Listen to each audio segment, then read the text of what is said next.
To deal with the second book of the Code of Canon Law, as the people of God. In this, we are going to see mainly important three parts. The first part is of the Christian faithful, Christi Fidelis, canons from 204 to 329. And the second part is on the hierarchical constitution of the church, canons 330 to 572. The third part is about the institutes of consecrated life and the societies of apostolic life, canons from 573 to 746.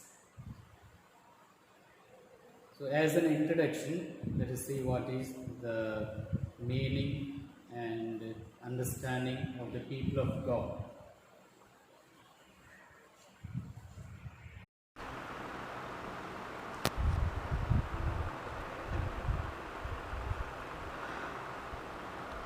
The people of God. The church can be considered as a people and as a society. So when we say the people of God, these two aspects are dealt. The church as a people and as a society. These two aspects are taken up and distinguished in the two paragraphs of Canon 204. So afterwards you can read the Canon 204, and when we read it, these two aspects are dealt very clearly. And now the explanation of the people of God and something of as the church as a people and as a society. God, as he did in the past with the descendants of Abraham, the Lord has willed to constitute the people of the new covenant by means of baptism, which incorporates men into Christ and renders them sharers in Christ's priestly, prophetic, and royal office in their own manner. So that's what we see in the Canon 204, paragraph 1. Christ faithful are those who, since they are incorporated into Christ through baptism, they are constituted the people of God. For this reason, they participate in their own way in the priestly, prophetic, and kingly office of Christ. So we become the members of the church only through the baptism. And without baptism, we never become the members of the church. And once we become the members of the church or Christ faithful, we participate in the three functions or offices of Christ. That's a priestly, prophetic, and kingly. Thus, they are called to exercise the mission which God has entrusted to the church to fulfill in the world, in accord with the condition proper to each one. So that's what we see in Canon 204, paragraph 1, and the Second Vatican Council, Lumen Gentium, number 9, and the Catechism of the Catholic Church, number 758. So all Catholics, that is to say, all those who have been baptized in the Catholic Church or received into it after baptism, and who are in full communion with it by the bonds of profession of faith, of the sacraments, and of ecclesiastical governance, are included by full right in the church as a visible society. So when we say Catholics, first of all, they are incorporated into it through baptism, and they will have full communion with the church only when they profess the faith, number one. Number two, they practice or celebrate the 7 sacraments, and when they accept the governance of the hierarchy. So when they follow these 3, they are fully Catholics, and they are fully in communion with the church. Otherwise, they will not be in communion with the church. So they are the Catholics. But there are also some non-Catholics Eastern churches, or they are called Orthodox. The Orthodox Christians and Protestants are therefore not in full communion with the Catholic Church. They are not fully members of the Catholic Church.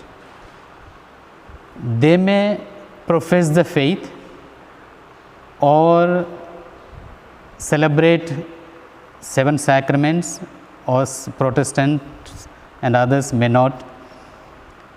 And if they don't accept the hierarchy of the church, so one of these 3, if they don't follow, they are not in full communion with the Catholic Church. So others, they are Christians but not Catholics, and have the full communion with the Catholic Church. And there are also the catechumens.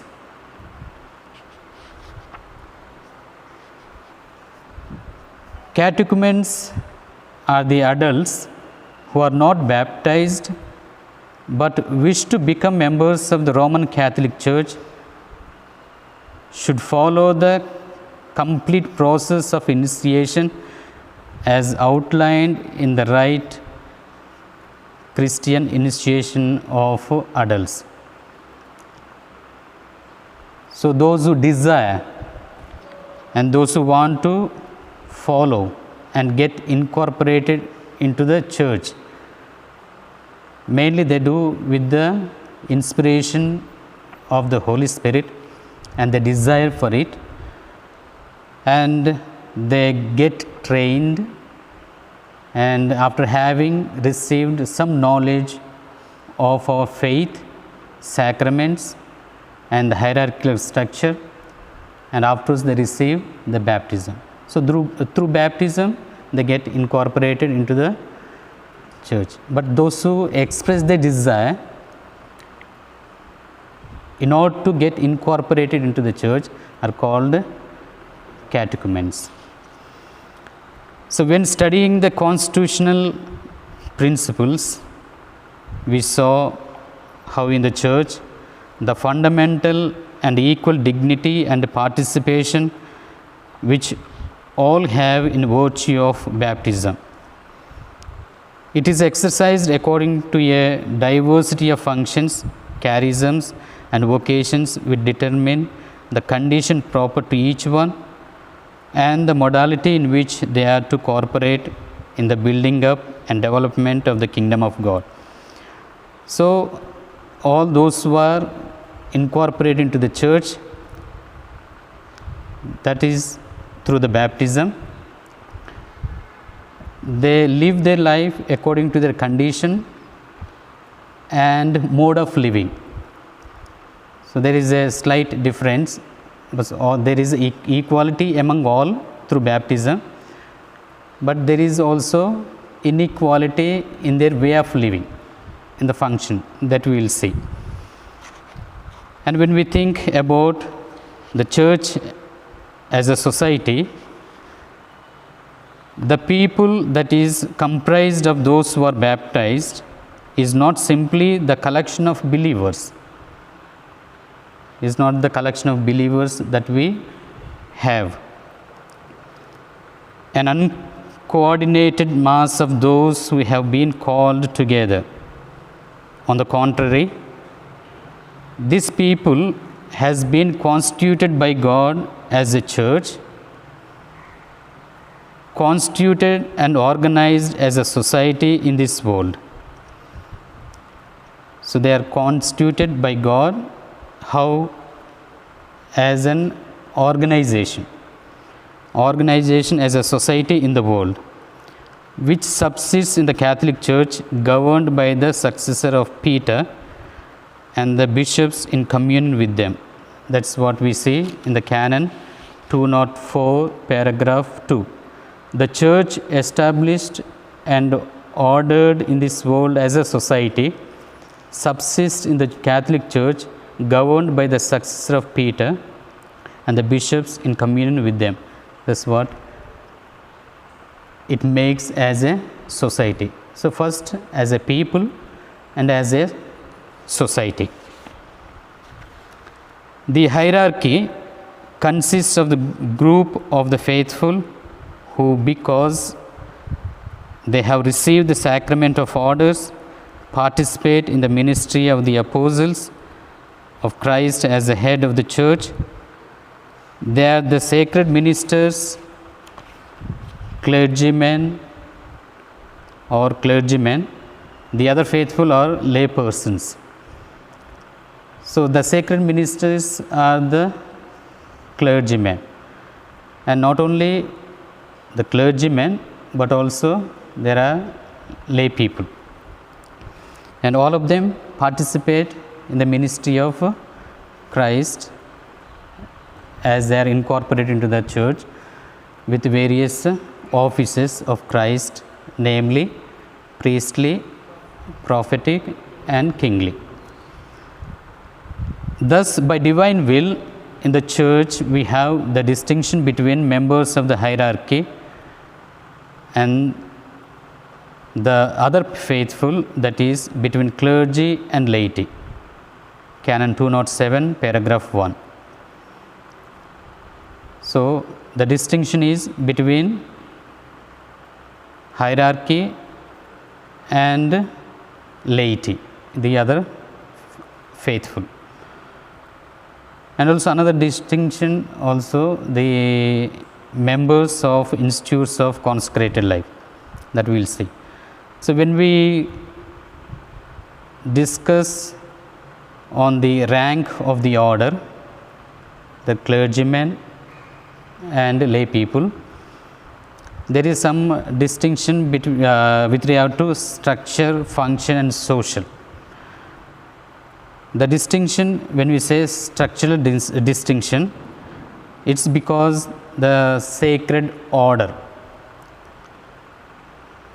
when they receive the order, is a priestly ministry, there is a structural distinction. It is established by establishing some faithful as pastors.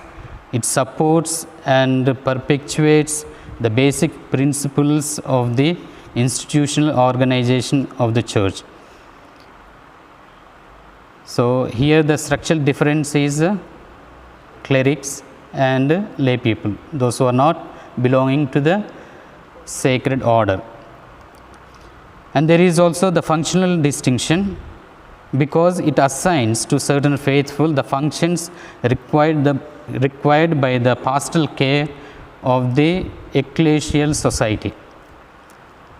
So, all are given not the same function, as each one carries according to the state of life certain functions. That is the functional difference.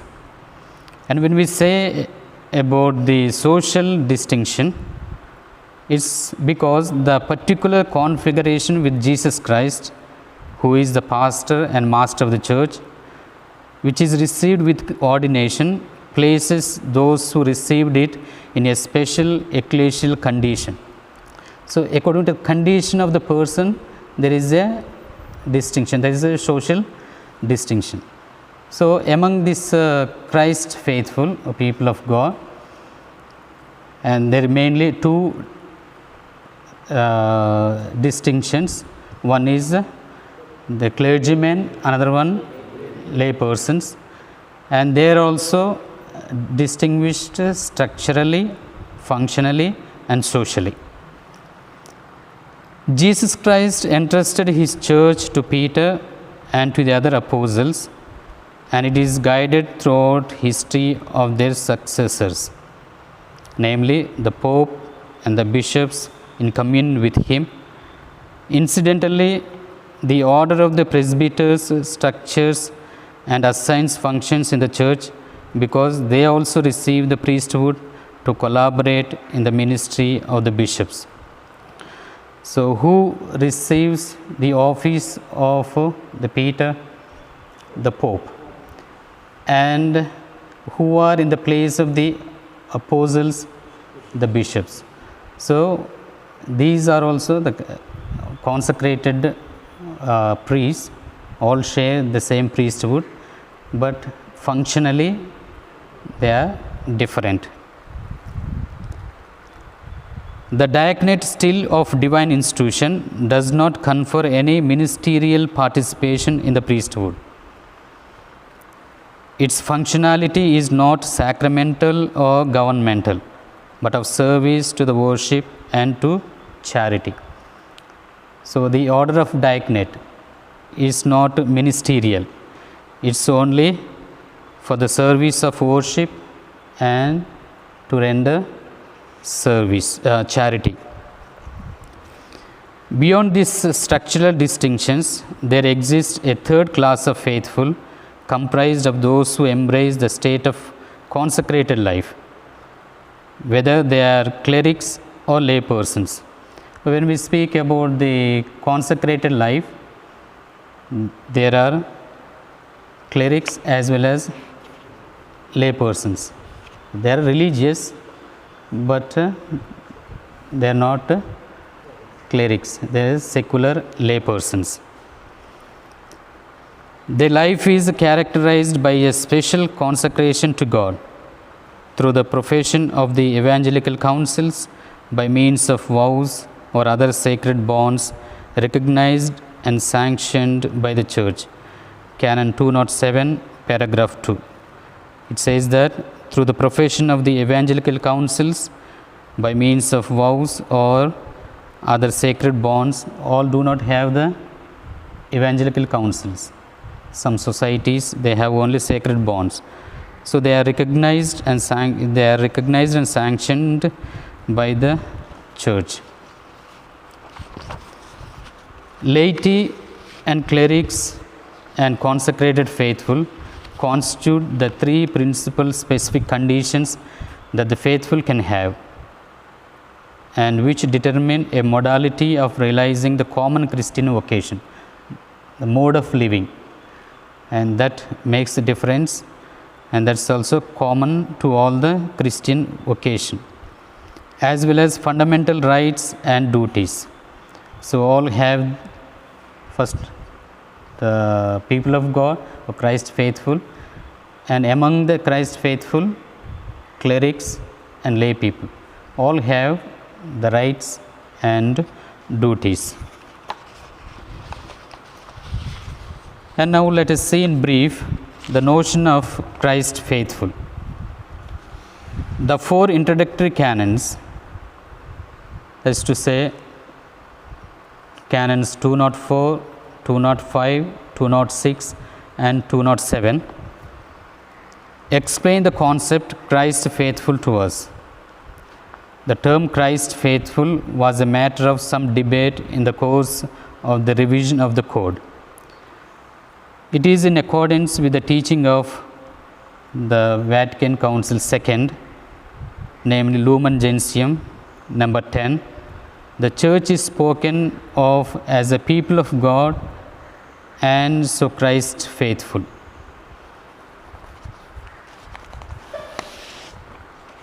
So Christ faithful, all Christ faithful participate in the priestly, prophetic and kingly office of Christ, but not all participate in the priestly, prophetic and kingly office in the same way.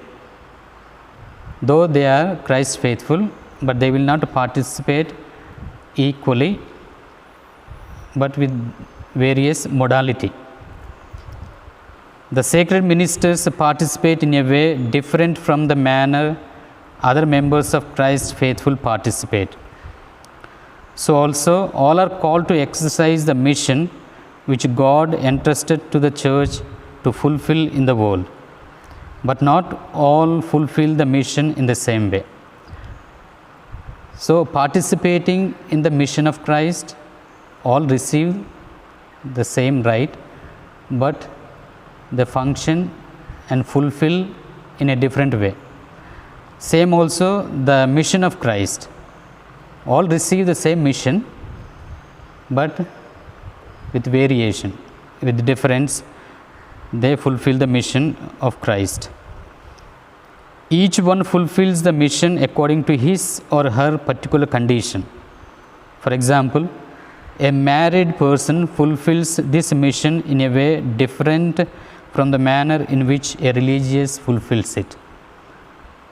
But all baptized ones receive the same mission, same function, same office, but fulfilling it is different from a consecrated person and lay person, or sacred minister or lay member. There are two important points to be noted here in fulfilling the mission or the office of Christ. Firstly, within the people of God, there is a fundamental equality. As I said some time ago, there is a fundamental equality among all the members as a result of their incorporation into Christ and the church through baptism. So, through baptism, all get incorporated into the church, but there is also the functional inequality, and how they get incorporated is through baptism, and the main function that they receive is participating in the priestly, prophetic and kingly mission of Christ. The functional inequality is alongside this basic equality. There is the functional inequality. It is expressed in the canon by using the term all participate in their own way. Canon 204, paragraph 1. So, when it says all participate in their own way, it is not equal. So, there is an inequality with regard to their function. So, this is the fundamental equality, and at the same time the functional inequality also is there with regard to the Christ faithful. And when we say the lay faithful, from what just been said, it is understandable that there is no definition of the laity in the code as such. Canon 207, paragraph 1 only says that the laity are those faithful who are not clerics. Canon 207, paragraph 1, by divine institution among Christ's faithful, there are in the church sacred ministers who in law are also called clerics, the others are called lay people. So, there is no separate definition of lay people. All those who are not clerics are lay persons or lay people, lay faithful. And second paragraph says that of the same canon explains that both clerics and laity can assume the consecrated life. With regard to receiving the consecrated life, both clerics and laity can assume. The constitution on the church, Lumen Gentium, is placed not on a constitutional but on a functional level. In number 31, so Lumen Gentium number 31, when it states, the term laity is here understood to mean all the faithful except those in holy orders and those who belong to a religious state approved by the church. That is, the faithful who by baptism are incorporated into Christ are placed in the people of God and in their own way share the priestly, prophetic, and kingly office of Christ, and to the best of their ability carry on the mission of the whole Christian people in the church and in the world. Therefore, from this point of view, the laity is the faithful who are neither clerics nor religious, but may be consecrated non-religious. So, they are neither clerics nor religious, but they can be understood as consecrated non-religious. Furthermore, Lumen Gentium is more explicit in that it immediately refers to what is the specific note of the laity, their secular character. So, this is a special character mentioned with regard to the laity. Their secular character is proper and peculiar to the laity. In this sense, their being in the world acquires a vocational significance, that is, calling and mission. By reason of their special vocation, it belongs to the laity to seek the kingdom of God by engaging in temporal affairs and directing them according to God's will. So, in the world, they get engaged in the temporal affairs, that's also according to God's will.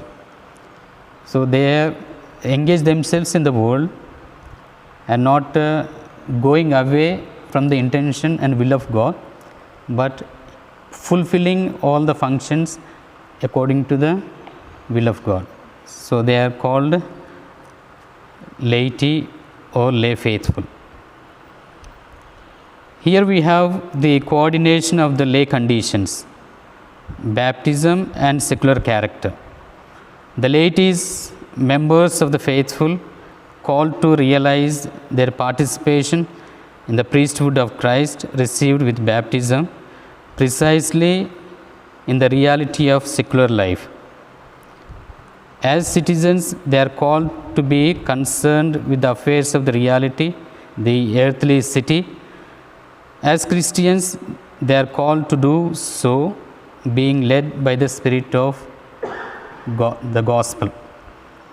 So, as citizens, they are concerned with the affairs of the earthly life. And as Christians, they are called to do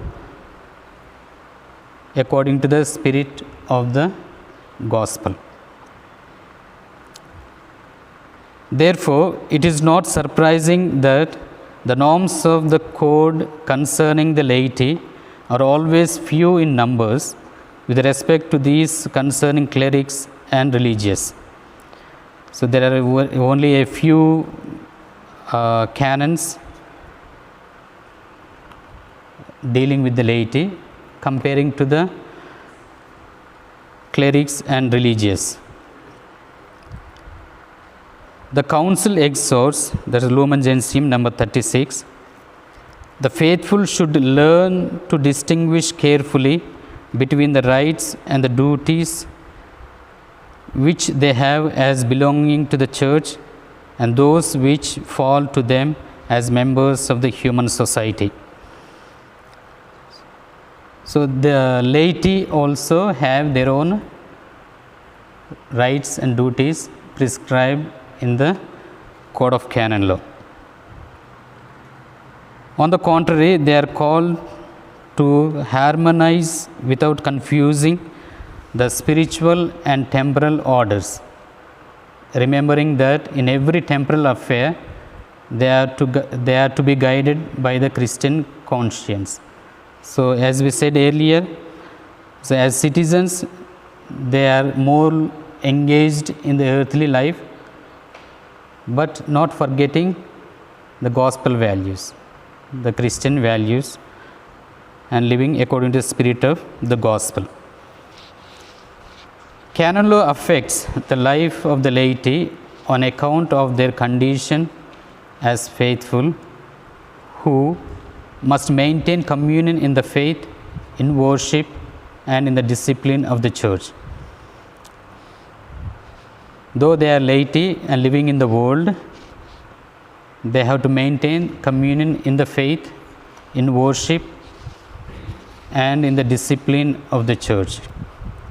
Therefore, in the first place, they are subject to the same rights and duties which are common to all the Christian faithful. That's the Canon 2:24.